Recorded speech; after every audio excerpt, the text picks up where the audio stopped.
नीलो चिड़िया घर घर चूड़ी बेचने का काम करती थी। नीलो चिड़िया का व्यवहार बहुत अच्छा था, इसीलिए जंगल के सारे पक्षी नीलो चिड़िया से ही चिड़िया खरीदना पसंद करते थे।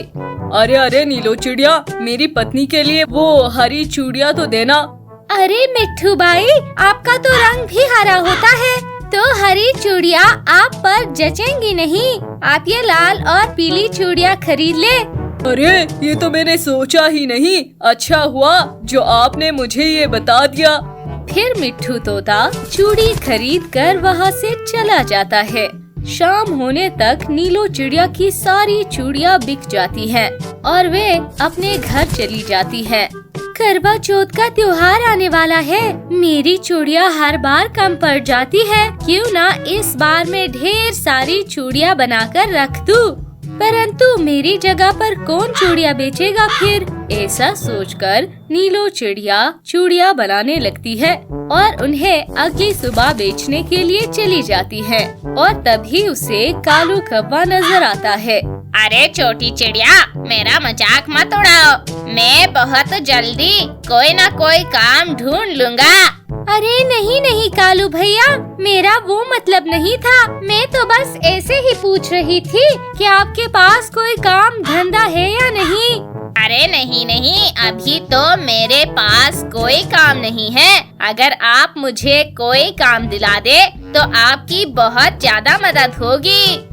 अरे कालू भैया, हर साल करवा चौथ के त्योहार पर मेरी चूड़ियाँ कम पड़ जाती है, इसीलिए मैं दिन रात चूड़ियाँ बनाऊंगी। आप मेरी जंगल जाकर चूड़ियाँ बेच आओगे ना? अरे ठीक है चिड़िया बहन, मैं जंगल जाकर चूड़ी बेच दिया करूँगा, परंतु एक दिन के पूरे 500 लूँगा। ठीक है खालू बाई, आप कल से मेरे घर आ जाना। ऐसी बातें करके नीलो चिड़िया वहाँ से चली जाती है। अगली सुबह कालू कौवा नीलो चिड़िया के घर आ जाता है। नीलो चिड़िया उसे चूड़ियों से भरा टोकरा दे देती है। अरे नीलो चिड़िया, आप आराम से चूड़ियाँ बनाओ, मैं अभी जाता हूँ और ये सारी चूड़ी बेच कर आता हूँ। फिर कालू कौवा वहाँ से चला जाता है और खूब मन लगाकर चूड़ियाँ बेचने लगता है। चूड़ियाँ ले लो चूड़ियाँ, नए नए डिजाइन की चूड़ियाँ ले लो। चूड़ी वाला, नए नए डिजाइन की चूड़ियाँ ले लो, रंग बिरंगी चूड़ियाँ ले लो। अरे होए कालू, तूने कब से चूड़ी बेचने का काम शुरू कर दिया है? नहीं नहीं कबूतर, ये चूड़ियाँ तो नीलो चिड़िया की है, मैं तो बस इन्हें बेचने आया हूँ। हाँ, तभी मैं कहूँ कि नीलो चिड़िया आज चूड़ियाँ बेचने क्यों नहीं आई। लूसी कबूतरी कालू कौवे से लाल रंग की चूड़ियाँ खरीद लेती है। फिर कालू कौवा दूसरी गली में चूड़ियाँ बेचने के लिए चला जाता है। शाम तक कालू कौवा सारी चूड़ियाँ बेच देता है और नीलो चिड़िया के घर की तरफ चला जाता है।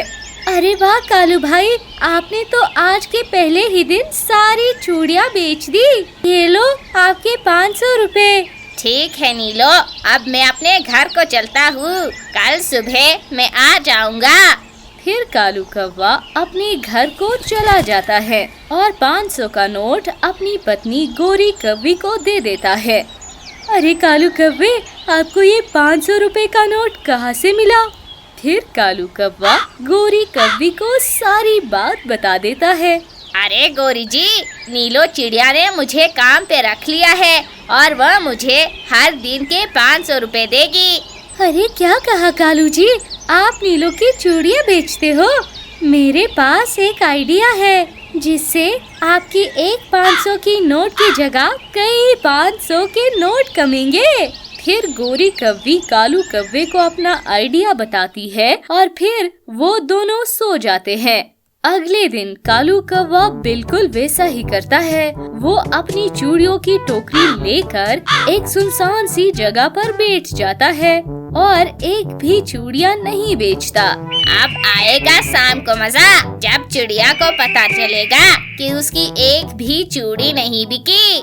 इस तरह कालू कौवा वहीं पर सारा समय बिता देता है और शाम के होते ही वो चूड़ियों का टोकरा लेकर नीलो चिड़िया के घर में चला जाता है। ये क्या कालू भैया, आज तो आपने एक भी चूड़ी नहीं बेची। आखिर ऐसा क्या हुआ है जो मेरी एक भी चूड़ी नहीं बिकी है?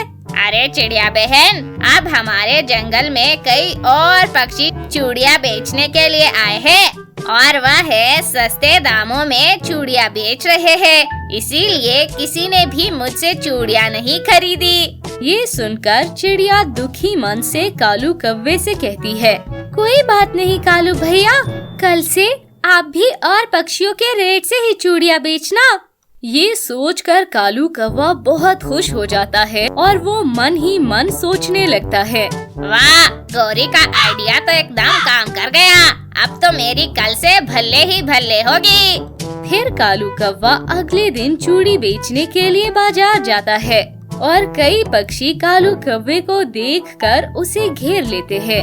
अरे कालू कौवे, मुझे जरा ये पर्पल रंग की चूड़ियाँ तो दो, मैं कल से ही आपका इंतजार कर रही थी। अरे नहीं नहीं कालू भैया, आप सबसे पहले मुझे चूड़ियाँ दो, मुझे तो ब्यूटी पार्लर भी जाना है।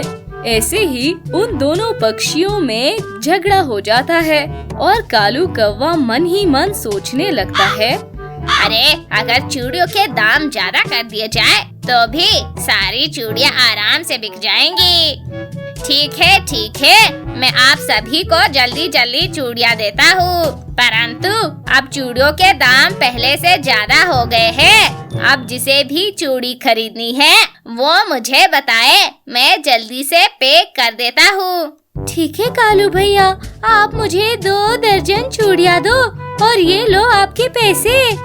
फिर कालू कौवा सारी चूड़ियाँ बेच देता है और वो रात को नीलो चिड़िया के घर पर चला जाता है और उसे 300-500 के नोट दे देता है। नीलो चिड़िया, आज तो सारी चूड़ियाँ बिक गई, अब आप मेरे भी पैसे दे दो, मुझे अपने घर को जाना है। नीलो चिड़िया कालू कौवे को एक 500 का नोट दे देती है। कालू कौवा घर को आकर गोरी कौवी को 4-500 के नोट दे देता है। अरे गोरी जी, आपकी आइडिया की वजह से हमें 1500 रुपए की बचत हुई। उस चिड़िया को तो पता ही नहीं चला कि उसकी चूड़ियाँ अब सस्ते नहीं बल्कि महंगे दामों में बिक रही है। कालू जी, लगता है इस करवा चौथ पर हमारी कमाई भी अच्छी हो जाएगी। वह पति पत्नी बहुत खुश थे। अब कालू रोज ऐसा ही करता था। वह थोड़े से पैसे चिड़िया को देता था और ज्यादा पैसे अपने पास रखता था और चिड़िया भी मुसलसल चूड़ियाँ बना रही थी। अरे, चूड़ियाँ बनाने का गोंद तो खत्म हो गया, लगता है मुझे उसके लिए बाजार जाना पड़ेगा। ऐसा सोचकर नीलो चिड़िया बाजार की तरफ निकल पड़ती है और वह कालू कौवे को ज्यादा पैसों में चूड़ियाँ बेचते देख लेती है। अरे, ये कालू भैया तो मुझसे भी ज्यादा पैसों में चूड़ियाँ बेच रहे हैं और मुझसे झूठ कहा कि जंगल में कई सारे पक्षी चूड़ियाँ बेचने आते हैं। नीलो चिड़िया ये सब देखकर अपने घर को चुपचाप चली जाती है। शाम को कालू कौवे से वो कहती है, कालू भैया, आपका बहुत बहुत धन्यवाद, मगर अब मैंने बहुत सारी चूड़ियाँ बना ली है तो आपको कल से काम पर आने की जरूरत नहीं है। मैं कल से अपनी चूड़ियाँ खुद बेचना शुरू कर रही हूँ। लगता है नीलो चिड़िया को मुझ पे शक हो गया है, इसीलिए वह मुझे काम से निकाल रही है। ना अच्छा काम था। फिर कालू कौवा अपने घर को चला जाता है और वो गोरी कौवी को सारी बात बता देता है। कालू जी, हो ना हो उस नीलो चिड़िया को आप पर शक हो गया है, वरना इतनी जल्दी तो इतनी ढेर सारी चूड़ियाँ नहीं बन सकती है ना। अरे हाँ गोरी जी, आप ठीक कह रही हो, मुझे काम से निकालकर उस चिड़िया ने बहुत गलत किया है, मैं उससे इसका बदला जरूर लूँगा। फिर कालू कौवा शाम को नीलो चिड़िया के घर चला जाता है और उसके घर से सारी चूड़ियाँ चुरा लेता है और उन्हें अपने घर में छुपा देता है। इस तरह से सुबह हो जाती है। हाय हाय, ये क्या हुआ? मेरी सारी चूड़ियाँ किसी जालिम ने चुरा दी। मेरी सारी मेहनत किसी दुष्ट पक्षी ने खत्म कर दी। धीरज रखो चिड़िया बहन, उस चोर ने आपकी मेहनत चुराई है, आपकी कलाकारी नहीं। वे कुछ दिनों तक तो चूड़ियाँ बेचकर कमा लेगा, पर कुछ दिनों के बाद वो मर जाएगा। इधर कालू कौवा भी दूसरे जंगल जाकर नीलो चिड़िया की चूड़ियाँ बेचने लगा था। उसकी ढेर सारी चूड़ियाँ बिक रही थी। आज तो मजा ही आ गया। अब तो ये सारे पैसे मेरे अकेले के हैं। अब मुझे उस चिड़िया को एक भी रुपया नहीं देना पड़ेगा। गौरी इतने सारे पैसे देखकर बहुत खुश होगी। कालू कौवा पैसे लेकर मन मस्त उड़ा जा रहा था कि उसकी टक्कर एक सूखे पेड़ के साथ हो जाती है और वह घायल होकर जमीन पर गिर जाता है। अरे कालू जी, आपको इतना बड़ा पेड़ दिखाई नहीं दिया क्या? उससे टकरा गए। अगर देख के उठते तो आपका एक पंख सही सलामत होता। गोरी की ये बात सुनकर कालू कौवे के होश उड़ जाते हैं। अरे क्या कहा? मेरा पंख टूट गया है। क्या अब मैं कभी उड़ नहीं सकता हूँ? हाँ कालू जी, अब आप कभी भी उड़ नहीं पाओगे। और आपके वो चूड़ी बेचने वाले पैसे कहाँ है? लगता है गौरी जी, जहाँ पर मेरा एक्सीडेंट हो गया है, शायद पैसे भी मेरे वहीं पर गिर गए थे। अब तक तो वे पैसे कोई ले भी गया होगा। कालू जी, लगता है आपको उस चिड़िया का श्राप लग गया। आपको चोट भी लगी और रुपए भी हमारे पास नहीं रहे। गौरी जी, लगता है मैंने नीलो चिड़िया की सारी चूड़ियाँ चुराकर बहुत गलत किया है। कालू और गोरी अपने किए पर पछता रहे थे और दूसरी तरफ नीलो चिड़िया उसी पेड़ के सामने से गुजर रही थी। तभी उसकी नजर उस पोटली पर पड़ जाती है और वह उस पोटली को उठाकर अपने घर ले जाती है। ये कहानी एक कालू कौवे की है। एक कालू कौवे को मकई खाना बहुत पसंद था, इसीलिए वो हर साल अपने खेतों में मकई की ही फसल उगाता था। कालू भाई, आप तो हर साल मकई की ही खेती करते हो। इस साल अनाज की खेती कर लो। हाँ कालू दोस्त, आपकी ये मकई खा खा के मैं तो फट गई हूँ। आप कोई मीठे से फल की खेती कर लो।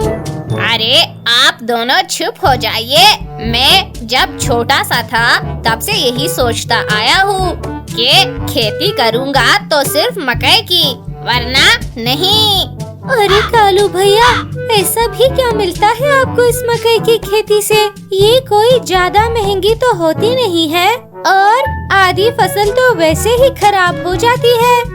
हो चिड़िया, आप एकदम सही कह रही हो। और तो और आधी फसल तो खेत में ही खराब हो जाती है। अरे जाओ जाओ, आप सबका ये बक बक सुनकर मैं अपना आइडिया बदलने वाला नहीं हूँ। चाहे कुछ भी हो जाए, मैं करूँगा खेती तो सिर्फ मकई की ही। कालू कौवे की ये बात सुनकर तो सारे पक्षी चुप ही हो जाते हैं। चलो यहाँ से, ये कालू कौवा तो पागल हो गया है। खाने दो इसे भुट्टे ही भुट्टे।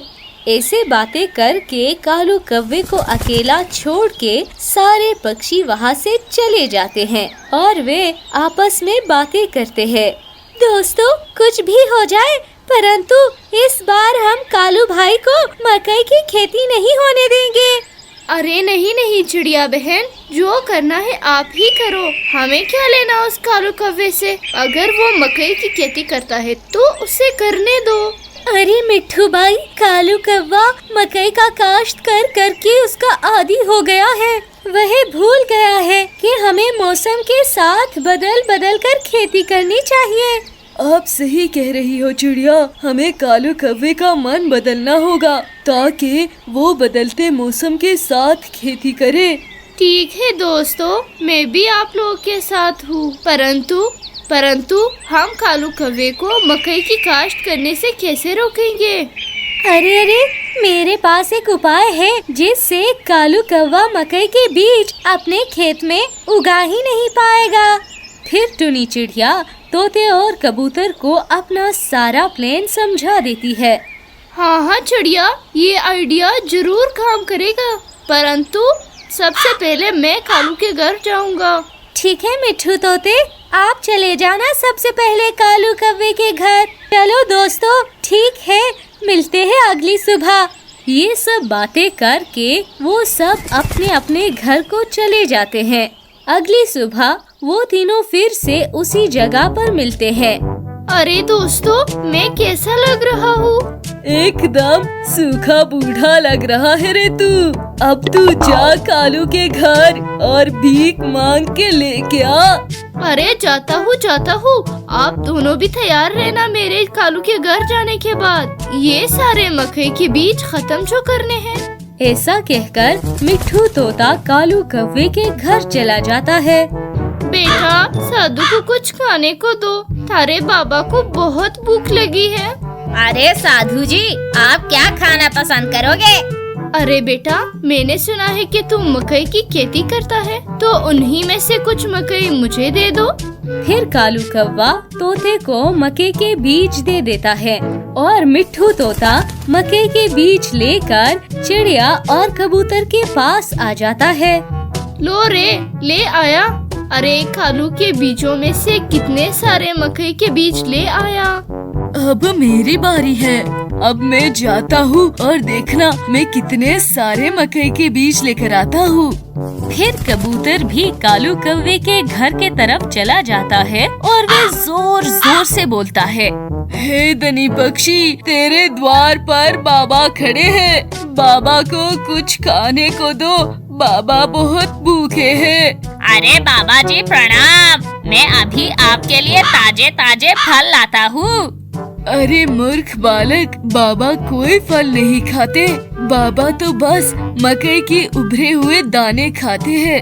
अरे माफ करना बाबा जी, मैं अभी जाकर आपके लिए मकई के दाने लाता हूँ। अरे आज तो मुझे अपने मकई के खेत में सारे बीज बोने हैं, परंतु इस तरह तो मेरे सारे बीज खत्म हो जाएंगे। परंतु मैंने बाबा को मक्के नहीं दिए तो बाबा मुझे श्राप देंगे। ऐसा सोचते सोचते कालू कौवा मक्के के दाने बाबा को दे देता है और फिर कबूतर मक्के के वो दाने वहाँ से लेकर चला जाता है। ये लो दोस्तों, मैं कालू के घर से मक्के के बीज लेकर आया हूँ। अब तो उसके पास कुछ ही दाने बचे हैं। अरे कबूतर भैया, सब कुछ ठीक रहा ना? कालू भैया को कुछ पता तो नहीं चला? नहीं चिड़िया बहन, कालू को मुझ पर जरा सा भी शक नहीं हुआ। वो सब अपने प्लान के मुताबिक ही सब कुछ कर रहे थे। इस तरह चिड़िया भी बेस बदल कर कालू कौवे के घर में चली जाती है। अरे कालू बेटा, कुछ खाने को दो, मैं 2 दिन से भूखी हूँ। अगर आज मेरे बच्चों ने खाना नहीं खाया तो वो भी भूख से मर जाएंगे। अरे माँ जी, आप थोड़ा इंतजार कीजिए, मैं अभी आपके लिए ताजे ताजे फल लेकर आता हूँ। नहीं कालू बेटे, मेरी बेटियाँ 2 दिन से भूखी है। अगर घर में कोई दाना पड़ा हो तो वो ही दे दे। अगर आज मेरी बेटियों को खाना नहीं मिला तो वो मर जाएगी। चिड़िया की ऐसी बातें सुनकर कालू कौवा सोच में पड़ जाता है। मेरे पास तो अब थोड़े से ही मक्के के दाने बचे हैं। अगर वो माँ जी को दे दिए तो मैं अपने खेत में क्या बोऊंगा। परंतु अगर माँ जी को दाने नहीं दिए तो माँ जी की बेटियाँ भी भूख से मर जाएंगी। अरे क्या सोच रहे हो बेटा, दाने दोगे या नहीं? हाँ माँ जी, मैं जाकर अभी आपके लिए मक्के के दाने लेकर आता हूँ। उस समय न चाहते हुए भी कालू कौवा सारे दाने चिड़िया को दे देता है और वो सारे दाने लेकर वहाँ से चली जाती है। अब देखेंगे कालू जी को कैसे मकई की दाने उगाएगा। अरे सारे बीज तो हम ले आए हैं। हाँ मिट्ठू तोते, अब तो कालू कौवे को कोई दूसरी फसल उगानी ही पड़ेगी। हम कल सुबह कालू कौवे के खेत पर जाएंगे और उसे बाजरे के बीज दे देंगे। हाँ चिड़िया बहन, मैंने सुना है ठंड में बाजरा खाना बहुत अच्छा होता है और इसकी फसल बहुत जल्दी तैयार हो जाती है। ऐसे में शाम हो जाती है। वो सब अपने अपने घरों को चले जाते हैं और उधर कालू कौवा भी गहरी सोच में पड़ा था। अरे मेरे सारे मकई के बीज तो खत्म हो गए। अब मैं अपनी खेत में क्या बोऊंगा? मगर मैं अपनी खेत में कोई दूसरी फसल तो नहीं बोऊंगा, चाहे कुछ भी हो जाए। ऐसा सोचकर कालू कौवा अपने चाचा के घर चला जाता है और उनसे मकई के बीज मांगने लगता है। चाचा जी, आप मुझे कुछ मकई के बीज दीजिए। जब मेरी फसल पक कर तैयार हो जाएगी तो मैं आपके सारे बीज लौटा दूंगा। कालू कौवे के चाचा उसे बीज दे देता है और कालू कौवा अपने सारे खेतों में मकई का बीज उगा देता है। अगली सुबह कालू कौवा अपनी खेतों में पानी लगाने के लिए चला जाता है और उसी समय वहाँ पर दूसरे सारे पक्षी भी आ जाते हैं। अरे कालू भैया, आप निराश ना हो, हम सब आपके लिए बाजरे के बीज लाए हैं। आप इन्हें अपनी खेतों में बो दीजिए। अरे आप लोग क्या बकवास कर रहे हो? मैंने तो अपनी खेतों में बीज बो दिए हैं और अब मैं यहाँ पर पानी लगाने आया हूँ। क्या कालू, तेरे सारे मकई के बीज खत्म नहीं हो गए थे? फिर तेरे पास ये बीज कहाँ से आए? अरे मैं रात को ही अपने चाचा जी के घर गया था और इनसे बीज मांग कर लाया हूँ और उन्हें बो भी दिया हूँ। अब हटो यहाँ से, मुझे पानी लगाने दो। ऐसा कहकर कालू कौवा अपने काम में लग जाता है और वे तीनों वहाँ से चले जाते हैं। काश मेरे पास भी कोई खेत होता, मैं इसमें अच्छे अच्छे फसल उगाता, ना के मकई के फसल के पीछे ही रहता। मैं तो कहता हूँ, अरे जब कालू कौवा यहाँ से चला जाए तो हम इसके मकई के बीज निकाल कर इसमें और बीज बो देंगे। अरे नहीं मिट्ठू तोते, ये गलत बात है। आप कालू कौवे ने फसल बो दी है। अगर एक बार फसल बो दी जाए तो उसे खराब नहीं करना चाहिए। मैंने तो पहले ही कहा था, ये कालू कौवा बहुत जिद्दी है, ये किसी की भी बात नहीं सुनेगा। फिर कालू कौवा अपने फसल की बहुत अच्छे से देखभाल करता है। इस तरह से समय बीतने लगता है और कालू की फसल उगकर तैयार हो जाती है। एक दिन तोता वहाँ से गुजरता है तो क्या देखता है? अरे ये मैं क्या देख रहा हूँ? क्या ये कालू का खेत है? मुझे तो अपने आंखों पर विश्वास नहीं हो रहा। अरे जल्दी से कबूतर और चिड़िया को बता देता हूँ। तोता वहाँ से तेजी से उड़ता हुआ अपने दोस्तों के पास चला जाता है और उन्हें कालू कौवे के खेत पर ले आता है। अरे मिट्ठू भाई, आप तो एकदम सही कह रहे थे। कालू कौवे के खेत में तो चीकू की फसल लगी है। वह तीनों ऐसे ही बातें कर रहे थे कि वहाँ पर कालू कौवा आ जाता है। हाँ दोस्तों, ये चीकू की ही फसल है। जब मैं अपने चाचा के घर गया था तो उन्होंने मुझे चीकू के बीज दिए और मुझे समझाया भी। तभी मैंने फैसला किया कि अब मैं अपने खेत में बार बार एक फसल को नहीं उगाऊंगा। ये तो बहुत अच्छा हुआ कि चाचा जी ने आपको समझा दिया, वरना हर बार की तरह इस बार भी हमें भट्टे खाने को मिलते, परंतु इस बार हमें मीठे मीठे चीकू खाने को मिलेंगे। चाचा जी का बहुत बहुत धन्यवाद। जो काम हम ना कर सके चाचा जी ने कर दिया। फिर वो सारे पक्षी मजे मजे से उन मीठे चीकुओं का आनंद लेते हैं और वे सब खुशी खुशी रहने लगते हैं।